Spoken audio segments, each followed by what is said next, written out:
Hi friends, welcome to Kumarammi kitchen. ఈ వీడియోలో మార్కొండవారి wedding ఇన్విటేషన్కి పసుపు పెడతాము.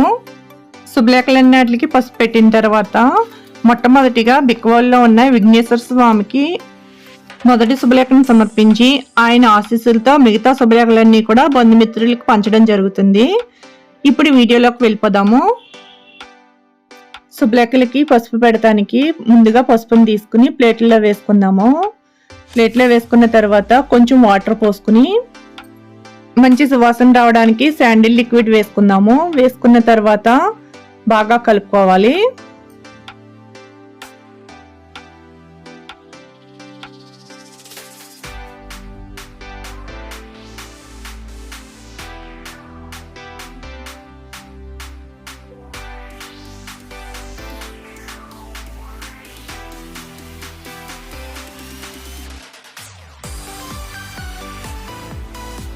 పసుపు బాగా కలుపుకున్న తర్వాత శుభలేఖ తీసుకుని 4 వైపులా కూడా రాసుకుందాము.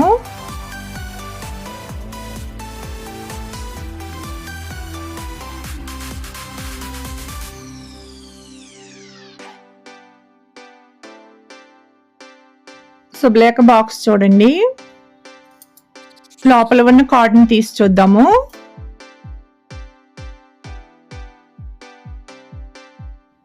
యశ్వంత్ అండ్ యామిని ఎంత క్యూట్ గా ఉన్నాయో కదా పేర్లు.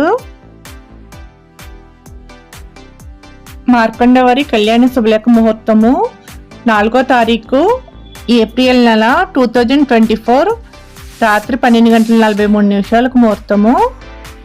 మార్చి నెల 30వ తారీఖుని ఉదయం 8:02 ఉపనయనము.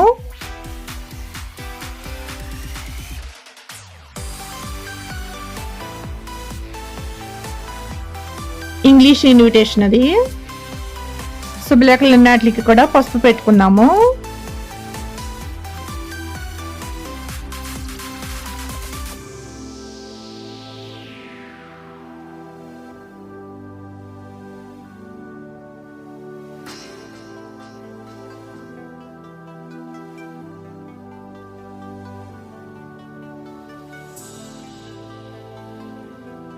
శుభలేఖకి 4 వైపులా పసుపు రాసుకున్న తర్వాత కవర్ కూడా రాసుకుని కవర్లో పెట్టుకుందాము.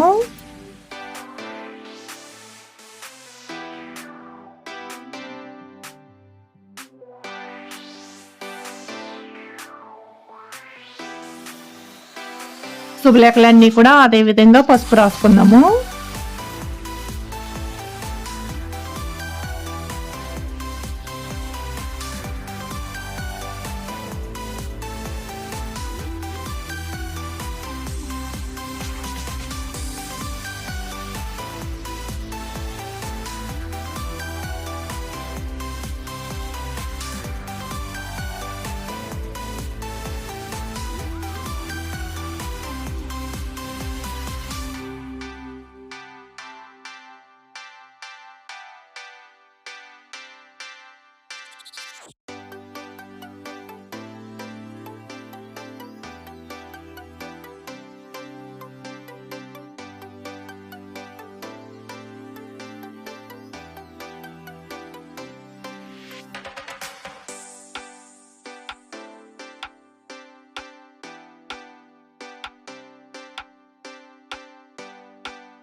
శుభలేఖలన్నింటికి కూడా పసుపు రాసుకున్న తర్వాత మొట్టమొదటి శుభలేఖ బిక్వాల్లో ఉన్న విఘ్నేశ్వర స్వామికి సమర్పించి ఆయన ఆశీస్సులతో మిగతా శుభలేఖలన్నీ కూడా బంధుమిత్రులకు పంచడం జరుగుతుంది.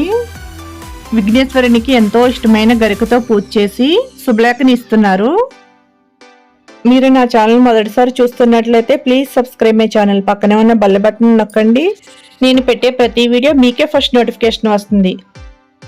బిక్వాల్లో ఉన్న వినాయకుడికి చెవులో మన మనసులో ఉన్న కోరికలు చెప్పుకుని మొక్కుకుంటే జరుగుతాయి అంటారు. అంత మహిమగల వినాయకుడు. మీకు ఈ వీడియో నచ్చినట్లయితే ఒక లైక్ కొట్టండి. కామెంట్ బాక్స్లో మీకు ఎలా ఉందో ఈ వీడియో కామెంట్ చేయండి. Bye friends.